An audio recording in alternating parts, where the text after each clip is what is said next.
Assalamualaikum warahmatullahi wabarakatuh.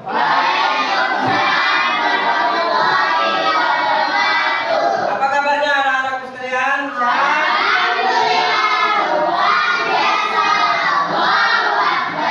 Oke, pada kesempatan kali ini Bapak akan menyampaikan tentang peristiwa Fathu Mekah. Namun sebelum kita melakukan pembelajaran pada kali ini, alangkah baiknya kita melakukan doa terlebih dahulu. Untuk ketua kelas mohon dipersiapkan. Semua siap, doa mulai. Bismillahirrahmanirrahim. Rabbi zidni ilma warzuqni fahma. Amin. Dan saya berserah kepada guru kita. Selamat pagi Pak Guru. Kita terlebih dahulu ya. Ada yang tidak hadir? Ada yang tidak hadir? Ada Pak. Siapa? Hadir Pak. Oh iya. Absen dulu ya. Abel. Hadir Pak. Hadir. Anissa Putri. Hadir Pak. Ardiansa. Tidak hadir. Hadir. Diki Prananda. Hadir Pak. Hani Sapitri. Hadir Pak. Jeki. Hadir Pak. Putri Risma. Hadir Pak. Revaldi. Pembelajaran kita akan menyanyikan lagu nasional, yaitu Garuda Pancasila. Yuk, untuk semuanya anak-anak, Bapak silakan untuk berdiri. Garuda Pancasila. 1, 2, 3. Garuda Pancasila. Akulah pendukungmu, patriot proklamasi, sedia berkorban untukmu. Pancasila dasar negara, lahir adil makmur sentosa, pribadi bangsa. Ayo maju, maju, ayo maju, maju, ayo maju, maju. Anak-anak, silakan duduk kembali. Untuk lebih semangat, ayo kita tepuk semangat. Ding ding ding, dum dum dum, dang dang dang, ding ding ding, dum dum dum.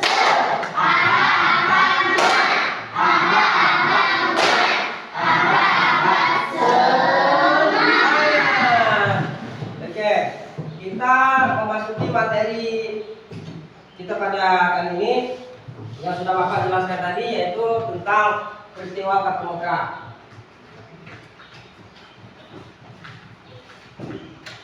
Adapun tujuan pembelajaran kita pada kesempatan kali ini, yang pertama agar siswa memahami peristiwa Fathu Mekah dan Haji Wada Nabi Muhammad SAW dengan baik dan benar.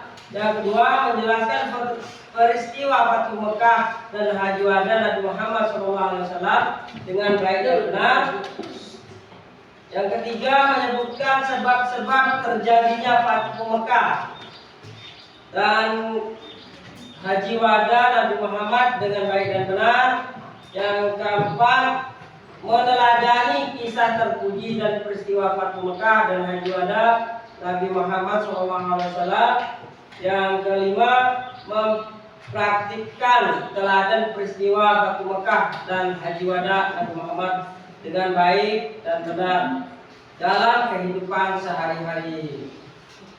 Oke, anak-anakku, sebelum memasuki materi inti kita pada kali ini, kita lihat di depan ini ada gambar apa?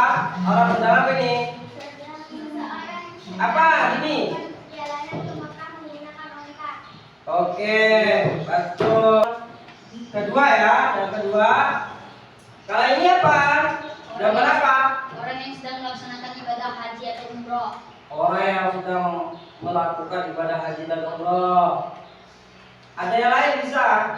Ka'bah. Oh, itu ada Ka'bah. Ya. Oke anakku sekalian, kita memasuki materi inti kita pada kesempatan kali ini.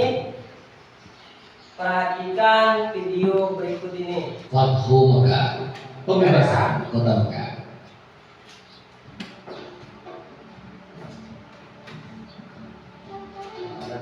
Awal bulan Zulqa'dah tahun ke-6 Hijriah, Nabi Muhammad bersama 1.400 sahabatnya bergerak menuju Mekah dalam rangka menjalankan ibadah umrah.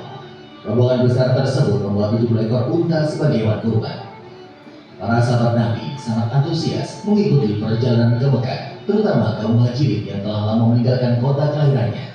Namun, perjalanan mereka terhenti di wilayah Hudaybiyah, 22 km arah barat kota Mekah. Di Hudaybiyah, beberapa orang Quraisy bertanya tentang keperluan rombongan Nabi datang ke Mekah. Utusan Nabi Muhammad menjelaskan bahwa kedatangan mereka bukan dalam rangka penyerbuan, tetapi untuk menjalankan ibadah umrah, menyembelih kurban, dan setelah itu kembali ke Madinah. Namun, orang-orang Quraisy tetap bersikeras menolak kedatangan Nabi Muhammad dan para sahabatnya. Melihat penolakan orang-orang Quraisy, Nabi Muhammad mengutus Utsman bin Affan menemui para pemimpin Mekah dan menjelaskan tujuan kedatangan mereka. Utsman bin Affan diperlakukan dengan baik oleh para pemimpin Mekah. Bahkan, para pemimpin Mekah mengizinkan Utsman untuk melakukan tawaf di Ka'bah. Tapi tanpa Nabi Muhammad dan para sahabatnya, Utsman menolak tawaran tersebut. Para pemimpin Mekah tetap menolak kedatangan Nabi Muhammad dan para sahabatnya. Oleh karena itu, dilakukan perundingan antara kaum muslim dan Quraisy Mekah. Nabi Muhammad memimpin langsung delegasi kaum muslim, sedangkan delegasi kaum Quraisy dipimpin oleh diplomat senior mereka, Suhail bin Amr. Perundingan yang berjalan alat tersebut akhirnya menghasilkan beberapa kesepakatan yang isinya: pertama, gencatan senjata antara kaum muslim dan Quraisy Mekah selama 10 tahun. Tidak akan ada tindakan buruk maupun permusuhan dari kedua belah pihak. Kedua, jika ada yang datang kepada Muhammad tanpa izin keluarganya, maka dia harus dikembalikan. Dan jika ada muslim yang datang kepada kaum Quraisy, maka dia tidak akan dikembalikan. Ketiga, bebaskan kepada seluruh klan yang ada di Arab untuk menjalin kerjasama kepada kaum muslim maupun kaum Quraisy. Keempat, pada tahun tersebut rombongan kaum muslim belum diperbolehkan memasuki Mekah. Pada tahun berikutnya, kaum muslim baru diizinkan masuk Mekah selama 3 hari dan hanya boleh bersenjatakan pedang tanpa diurus. Kelima, perjanjian antara kaum muslim dan Quraisy Mekah didasari ketulusan dan kesediaan untuk melaksanakannya tanpa penipuan dan penyelewengan. Kesepakatan yang dikenal sebagai perjanjian Hudaybiyah tersebut dibuat rangkap 2, masing-masing untuk kaum muslim dan kaum Quraisy Mekah. Isi perjanjian yang dianggap merugikan pihak muslim itu membuat para sahabat keberatan. Namun, Nabi Muhammad berhasil meyakinkan para sahabatnya bahwa perjanjian tersebut sebenarnya sangat menguntungkan kaum muslimin. Setelah sekitar 20 hari berada di Hudaybiyah, Nabi Muhammad dan para sahabatnya kembali ke Madinah. Dalam perkembangannya, seperti yang tercantum dalam isi perjanjian, 2 suku yang saling berperang, yaitu suku Khuza'ah dan suku Bakar, menjatuhkan pilihan mereka. Suku Khuza'ah bergabung ke kaum muslim, sedangkan suku Bakar bergabung ke Quraisy. Mengikuti isi perjanjian Hudaybiyah, suku Khuza'ah dan suku Bakar juga melakukan gencatan senjata. Meskipun sepintas perjanjian Hudaybiyah merugikan kaum muslim, namun secara diplomasi, Nabi Muhammad meraih kemenangan politik melalui perjanjian tersebut. Kaum muslim diakui eksistensinya dan Islam diakui sebagai agama resmi di Jazirah Arab. Selain itu, kaum Quraisy Mekah juga mengakui Madinah sebagai sebuah negara. Perjanjian Hudaybiyah ternyata tidak berjalan sebagaimana mestinya. Ketika pihak Quraisy melakukan pelanggaran, suku Bakar melakukan penyergapan terhadap suku Khuza'ah di sebuah oasis. Penyergapan tersebut dibantu oleh Quraisy Mekah. Pelanggaran perjanjian Hudaybiyah membuat Nabi Muhammad dan para sahabatnya mengambil keputusan penting menyerbu Mekah. Sedangkan di Mekah, para pemimpin Quraisy yang menyadari pihaknya telah melakukan pelanggaran mengirim Abu Sufyan ke Madinah untuk melakukan diplomasi. Di Madinah, Abu Sufyan menemui Nabi Muhammad dan memberikan penjelasan panjang lebar. Namun, Nabi Muhammad tidak menghiraukan Abu Sufyan. Selain bertemu Nabi Muhammad, Abu Sufyan sempat menemui Abu Bakar, Umar bin Khattab, dan Ali bin Abi Thalib. Namun, tetap saja Abu Sufyan gagal menemukan jalan keluar.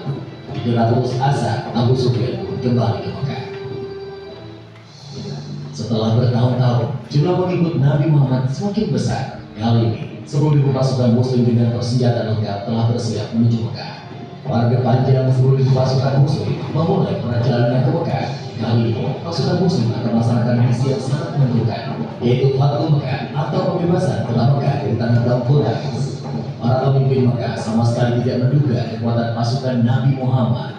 Nabi Muhammad membagi ke pasukannya melewati jalan yang berbeda, sehingga musuh tidak bisa memperkirakan dengan tepat jumlah pasukan Muslim. Ketika pasukan Muslim memasuki Mekah, kaum Quraisy hanya bisa pasrah karena tidak mungkin melawan kekuatan sebesar itu. Abu Sufyan dan para pemimpin Mekah lainnya menyerah kepada Nabi Muhammad. Setelah menguasai Mekah tanpa bertumpahan darah, Nabi Muhammad mengambil keputusan yang tidak terduga dan tidak sesuai dengan tradisi bangsa Arab. Nabi Muhammad memerintahkan para pemimpin pasukannya mengucapkan Al-Yawm, Yawm Al-Marhamah, yang artinya adalah hari ini hari kasih sayang. Nabi Muhammad mengampuni semua penduduk Mekah dan melarang pasukannya melakukan pertumpahan darah. Hari itu, 17 Ramadan tahun ke-8 Hijriah, Mekah berhasil dibebaskan dari kekuasaan kaum Quraisy Mekah. Saat itu juga berhala-berhala yang berada di sekitar Ka'bah dihancurkan. Pembebasan kota Mekah menjadi tonggak sejarah tidak hanya di Jazirah Arab, tetapi juga di seluruh dunia. Nabi Muhammad tampil sebagai pemimpin yang memberikan contoh bagaimana sebuah menaklukkan pusat kekuasaan musuh tanpa pertumpahan darah sekaligus tanpa pembalasan dendam. Dalam tradisi Arab, dia yang kalah akan menunggu giliran untuk dieksekusi. Namun, Nabi Muhammad menghapus tradisi tersebut. Dia yang kalah telah diampuni.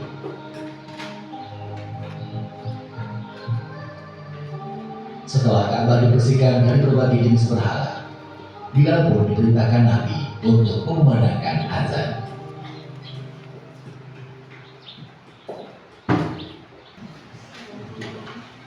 Silakan kerjakan dulu soal-soal yang Bapak berikan. Setelah itu kita kumpulkan. Kasih nama kelompok, nggak apa-apa, kerjakan kelompok aja, dua orang dalam satu kelompok. Ditulis namanya.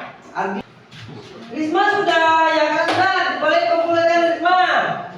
Risma pintar memang. Sudah.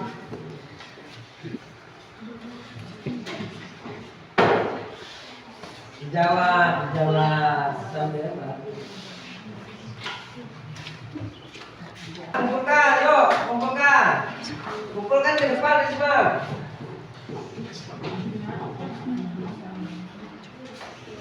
Kalau sudah dikumpulkan,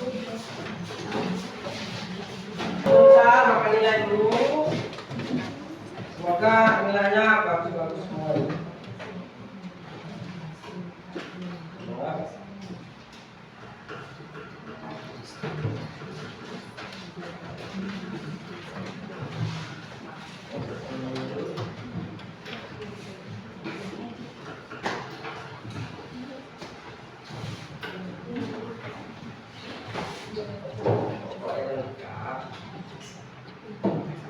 Alhamdulillah sangat luar biasa, dan Bapak berikan aplaus. Yuk kita berikan aplaus untuk Bapak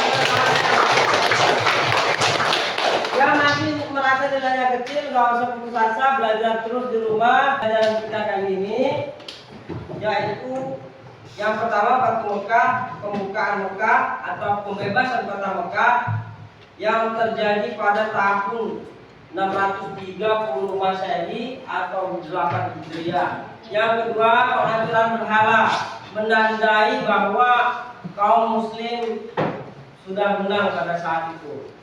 Yang ketiga, perdamaian dan pengampunan. Semoga bisa bermanfaat. Sebelum kita tutup, mari kita berdoa terlebih dahulu. Yuk, ketua kelas mau menyiapkan lagi. Semua siap, berdoa mulai. Bismillahirrahmanirrahim.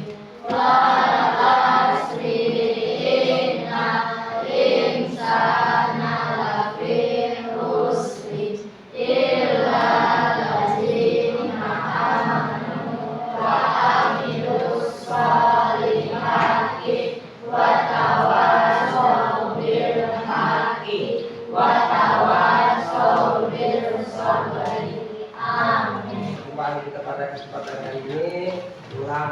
hati-hati, jangan di mana-mana, jangan lupa makan.